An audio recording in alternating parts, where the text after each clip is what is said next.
Tidak peduli Anda jemaat awam, pengurus, atau elit gereja, kita mudah terbuai dengan lifestyle keagamaan. Bagaimana menghadapi bencana atau musibah yang merenggut nyawa? Kadang, ajal menjemput serta-merta. Kita bahkan tak sempat berpamitan kepada siapapun, apalagi merenung. Beruntung kalau kita masih punya waktu untuk mempersiapkan diri. Banyak yang tidak peduli kematiannya sendiri. Golongan kedua, sedikit yang ingin segera bersama-sama Tuhan dalam kemah abadi. Golongan terakhir, yaitu orang-orang percaya yang bukan hanya siap, tapi juga jauh-jauh hari sudah memikirkan oleh-oleh apa yang akan dibawanya pulang ke surga. Aneh rasanya membicarakan teologi yang muluk-muluk, sementara pada dasarnya kita takut mati. Sejarah gereja menunjukkan betapa Roh Kudus menuntun dan menguatkan umatnya. Petrus yang disalib terbalik, Polikarpus mati dibakar, mereka seolah menertawakan kematian.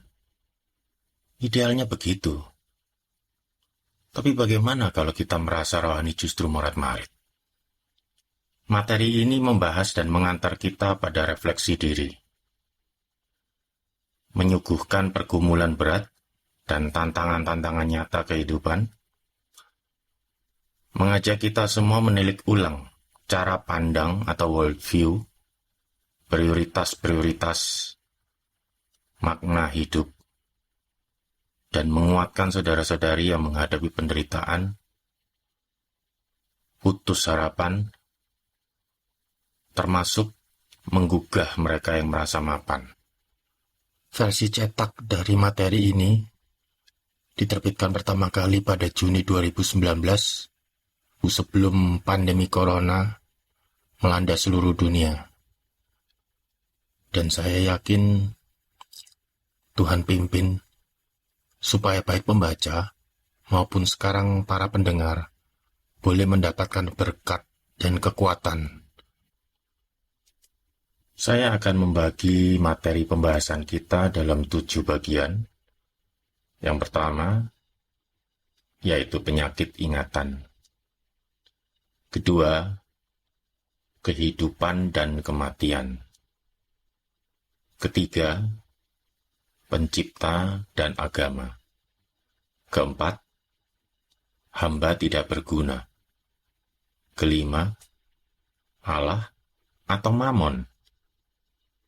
Keenam, di tangan penjunan. Dan terakhir yang ketujuh, catatan dari Alvin Limenka. Pembahasan ini akan dibuka dan diakhiri dengan pertanyaan yang persis sama.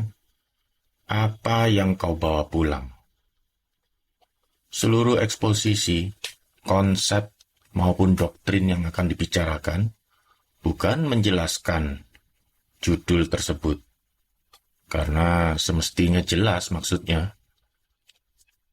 Pembahasan ini justru mempertanyakan posisi kita, mencapik-capik ketentraman batin kita selama ini. Tidak peduli Anda baru menjadi Kristen hari ini, atau agama ini sudah melekat di garis keturunan keluarga.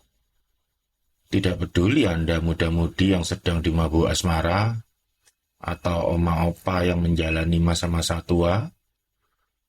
Tidak peduli Anda seorang satpam, atau pendeta besar dengan sejuta umat. Kita mesti mengakui, pertanyaan itu bertengger di tengkuk kita. Setiap detik menunggu jawaban. Sebagaimana Tuhan bisa menjawab ya, tidak, atau diam, demikian juga kita. Bedanya, jawaban Tuhan otoritatif memilah-milah. Sedangkan jawaban kita menentukan kita dipilah-pilah. Kesadaran itu membuat kita meradang. Setiap kali kita coba menggubris pertanyaan itu, tetapi akhirnya kita diamkan saja. Sampai kapan? Ternyata sulit menjawab pertanyaan sederhana ini. Pembahasan ini tak menguras pikiran, namun berguna menyadarkan dan menghadapkan kita kepada fakta yang truly real, yang pasti akan kita hadapi, yakni kembali kepada Pencipta. Pastinya, kita akan dituntut pertanggungjawaban. Keragaman hidup setiap orang berbeda sangat tajam. Ada orang yang diremehkan, dianggap rendah, bahkan nasib mereka bergantung pada belas kasihan orang lain. Entah itu gelandangan, atau pekerja rumah tangga di luar negeri yang dianiaya. Sementara ada orang-orang yang sedemikian berkuasa, diam-diam merancang drama global dari balik layar. Keputusannya mempengaruhi kelangsungan hidup jutaan manusia. Demikian halnya dengan kematian. Ada orang yang kematiannya pun tidak diketahui siapa-siapa. Seakan-akan mereka ini sungguh tidak berarti. Tetapi ada orang yang kematiannya mengagetkan seluruh dunia, membuat kita semua merasa kehilangan. Atau sebaliknya, malah sudah ditunggu-tunggu, misalnya Hitler. Sedemikian besar perbedaan yang dijalani anak-anak manusia di muka bumi. Sosmed telah menggeser berita tutup usia menjadi selingan konten semata. Oh, Ibunda Tracy meninggal dunia. Di grup ramai-ramai salam duka. Oh, Pak Joko, mantan guru matematika, tutup usia. Deepest condolence. Demikian waktu demi waktu, maklum, mereka semua sudah tua. Memang sudah saatnya. Apa persoalannya? Kita ingat Muhammad Ali. Pada masa jayanya, ia tidak hanya dikenal oleh penggemar tinju. Kalau saya berkelahi dengan teman waktu kecil dulu, ibu saya mengomel. Kamu mau jadi Muhammad Ali ya? Ia dinobatkan sebagai one of the most significant and celebrated sports figures of the 20th century. Seorang legenda, juara tinju kelas berat Amerika, pasti kaya raya. Manusia di posisi puncaknya akan merasa hidup 1000 tahun lagi. Serasa memegang seluruh kendali. Semua gegap gempita itu telah sirna. Dan hidup seakan hambar. Seandainya Anda bisa bertanya kepada Ali 2 Juni 2016, sehari sebelum kematiannya, apa gunanya semua hingar-bingar itu? Aktor dan aktris ternama, tampan, cantik, memiliki segalanya. Pelan tapi pasti. Mereka menjadi keriput, lemah, linglung. Malah, ada yang nasibnya terbalik. Jatuh miskin dan sakit-sakitan. Berjuang tarik napas. Sebuah aktivitas yang selama ini keniscayaan dan tidak pernah disadari pada detik-detik terakhir. Saat itu, bagaimana mereka menilai hidup yang sudah dijalani? Penuh sesalkah? Khotbah 7 ayat 1 dan 2 mengatakan, nama yang harum lebih baik daripada minyak yang mahal, dan hari kematian lebih baik daripada hari kelahiran. Pergi ke rumah duka lebih baik daripada pergi ke rumah pesta. Karena di rumah dukalah kesudahan setiap manusia. Hendaknya orang yang hidup memperhatikannya. Perhatikan pola hidup orang-orang kota besar. Sejak bangun buka mata, hingga malam kembali beristirahat, seluruhnya terarah kepada kesibukan mencari nafkah. Atau setidaknya persiapan mencari nafkah untuk anak-anak. Dan kesibukan-kesibukan lainnya yang mendukung hal tersebut. Istri, suami misalnya. Apakah mereka sempat memikirkan dan mempersiapkan kematian? Sebagian iya, dalam bentuk asuransi atau harta untuk diwariskan. Itu lagi-lagi soal kelanjutan nafkah, bukan soal menyongsong kehidupan setelah kematian. Life begins at 40, katanya. Karena pria atau wanita yang fokus bekerja akan mulai menikmati ambisinya pada umur 40. Untuk kesenangan hidup, untuk ekspansi bisnis, dan sebagainya. Yang sering kali tidak disadari, begins at 40, baru saja menikmati, lalu ended at 45. Mungkin tidak sampai mati, tapi kena penyakit, dan harta terkuras habis. Sisa hidup mulai dari nol. Jika Anda 40, berapa lama lagi kau pikir bisa hidup? Antara esok dan mungkin 30 tahun lagi. Masih lama. Alkitab memperingatkan kita untuk mempergunakan waktu selagi ada kesempatan. Karena hari-hari yang jahat. Efesus 5 ayat 16. Ketika itu, Rasul Paulus mengalami masa-masa yang mengancam nyawanya. Kalau hari ini dikejar-kejar, masih ada secuil waktu, bisa dipergunakan. Karena besok mungkin sudah mati. Hari ini, kalau kita bisa beribadah dalam ruangan sejuk, di manakah hari-hari yang jahat itu? Waktu memiliki karakteristik mengecoh. Sekali lagi, mengecoh.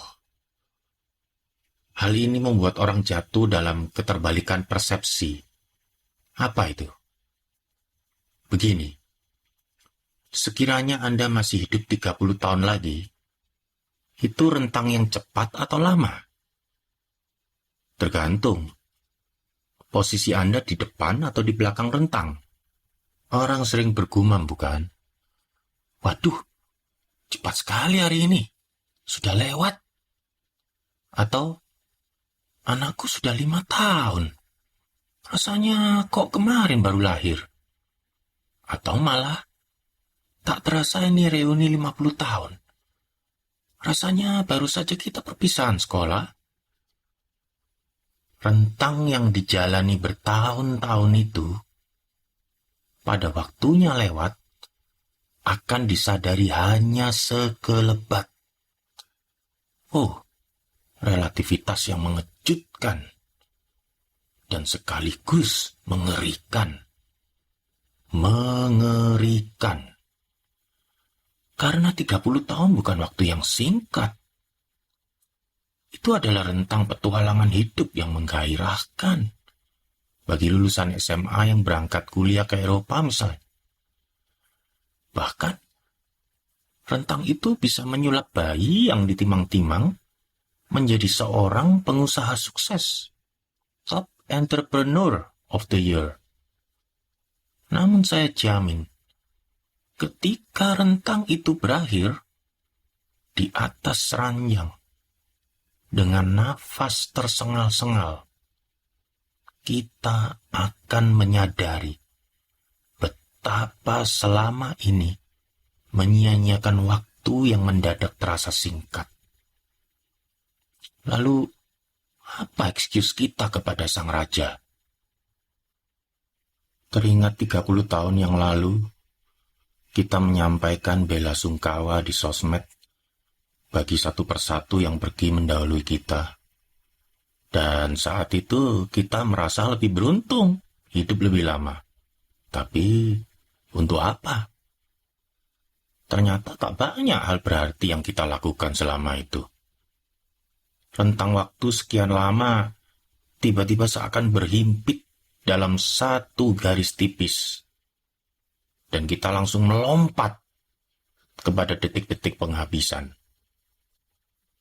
Mazmur 116 ayat 15 mengatakan, berharga di mata Tuhan kematian semua orang yang dikasihinya. Nah, kematian kita nanti apakah berharga ataukah wasted? Pasal 90 ayat 10 mengatakan, masa hidup kami 70 tahun, dan jika kami kuat, 80 tahun. Dan kebanggaannya adalah kesukaran dan penderitaan, sebab berlalunya buru-buru, dan kami melayang lenyap. Seumpama kita hidup 70 tahun, itu sebetulnya waktu yang sangat singkat. Namun ketika kita jalani, terasa lama, bukan? Di sisi lain, 70 tahun itu juga nggak singkat-singkat amat. Waktu yang cukup lama. Namun ketika masa itu selesai, kita akan langsung merasa bahwa ketika kita dilahirkan dan ketika kita harus kembali, itu seakan-akan berhimpit dalam satu garis yang tipis. Inilah keterbalikan persepsi. Kita dikecoh oleh waktu. Ada sedikit catatan mengenai saat-saat terakhir. Ajal seseorang biasanya dikarenakan kecelakaan atau musibah, menderita penyakit atau usia uzur, dan hanya beberapa hitungan jari yang meninggal seperti orang tertidur. Yohanes, satu-satunya rasul yang mati dengan tenang, apakah lebih disayang Tuhan dibandingkan Andreas yang mati disalib? Bisakah kau bayangkan ketika dia, Andreas maksudnya, mengatakan, sudah lama aku menantikan saat menggembirakan ini, bisa turut merasakan disiksa dan disalib seperti Tuhanku. Bahkan, dia terus berkhotbah kepada orang-orang yang menyiksanya, sampai akhirnya mati. Pernahkah Anda mengalami peristiwa yang hampir merenggut nyawa? Kita ini sedari awal sudah ditentukan menjadi juara, kata motivator. Dari 200 sampai 600 juta sperma yang berjuang menembus sel telur, hanya satu yang lolos, yaitu kita. Anehnya, dari sekian juara-juara yang lahir ini, ada yang, cacat jasmani, dan sebagian lagi mestinya sudah mati ketika menjalani jutaan hingga miliaran detik hidupnya. Entah itu balita yang tercebur sungai, atau ibu-ibu yang kompornya meledak, satu momen, yaitu pembuahan sel telur, tak bisa dibandingkan dengan tangan Tuhan yang menopang detak demi detak jantung dan seluruh hidup kita. Mengapa Tuhan masih menyisakan kita hingga hari ini? Anugerah yang seringkali dilupakan, bahwa kita mestinya sudah lama tiada. Suatu ketika ada gempa. Saya turun dari lantai 20. Sepanjang jalan, saya mendengar teriakan-teriakan yang intinya, "Tuhan, tolonglah saya!" Lengkap dari berbagai agama. Itulah perilaku orang ketika bencana alam terjadi. Lupa bahwa semuanya seizin Tuhan. Disangkanya Tuhan juga kaget atas kejadian di luar kendali. Lalu ia tergopoh-gopoh mencari kita yang minta tolong. Disitulah saya berpikir, untuk apa kita membicarakan doktrin muluk-muluk kalau kenyataannya kita takut mati? Kira-kira apa reaksi seorang anak sewaktu mandor bangunan menghancurkan rumahnya? Apakah berteriak-teriak minta tolong papanya untuk menjaga kamarnya? Tak mungkin. Sebab ia tahu mandor itu bekerja seizin papanya. Paling-paling anak itu bertanya, "Terus kita tinggal di mana?" Nah, seandainya tubuh kita yang dibongkar, seorang Kristen mestinya mampu berkata, "Sampai ketemu Tuhan." Nah, ada sedikit catatan mengenai orang-orang yang tadi berteriak-teriak menyelamatkan diri. Dalam bahasa Yunani, kata iman adalah pistis, artinya trust, bukan belief. Jika terpaksa dibedakan begitu. Oh, ini sudah sering dikhotbahkan. Namun faktanya, iman itu merely belief, bukan trust. Agama jadi sebatas tebak-tebakan mujur. Orang tidak mau mati, tapi tahu dengan pasti, lambat atau cepat akan menghadapi kematian. Tidak ada yang luput. Apa boleh buat? Jadi beragama. Maka saat kondisi apes, it's time to prove. Apakah yang dipegang selama ini betul atau tidak? Let's see. Beginikah yang disebut iman? Jelas bukan. Bagaimana dengan angin ribut yang dicatat dalam Matius 8 ayat 24? Apakah juga seizin Tuhan? Jadi, ia menghardik apa yang diizinkannya sendiri terjadi, begitu? Angin ribut itu diizinkan terjadi bukan untuk dihardik. Karena Tuhan tidak terganggu dan bisa menikmati alam yang rusak ini. Tuhan dalam kapasitasnya tidak punya masalah dengan mendung atau terik, badai atau cerah. Ia tidur nyenyak. Ia menghardik bukan karena angin ribut, tetapi murid-murid ribut. Dan ia bukan saja menegur angin itu, tetapi juga menegur, minta tolong murid-muridnya. Mengapa kamu takut? Kamu yang kurang percaya? Dengan kata lain, kamu semua berisik.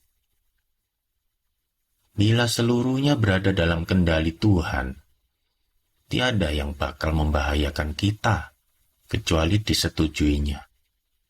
Api pun tak bisa membakar Sadrak, Mesakh, dan Abednego.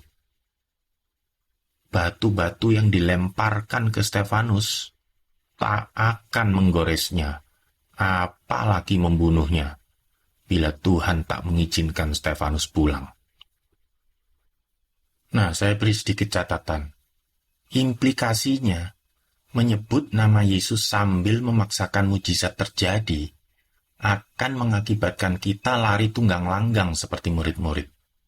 Markus 14 ayat 50. Ketika dia yang semestinya bisa memanggil lebih dari 12 pasukan malaikat untuk menyelamatkannya, namun ternyata tidak dilakukan. Ada apa setelah kematian? Sains tidak bicara, verifikasi ilmiah tidak bisa dilakukan, sedangkan cerita-cerita orang yang mati suri simpang siur. Lalu orang lebih memperhatikan kehidupan yang sebenarnya dipenuhi ketidakpastian.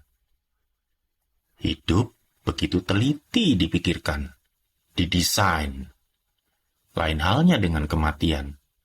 Sebuah kepastian, namun ironisnya justru diabaikan. Hidup bukan diarahkan untuk kepentingan penghulu hidup, termasuk masa hidup. Time is not money. Time is your life. If time were money, you could buy it when it's up.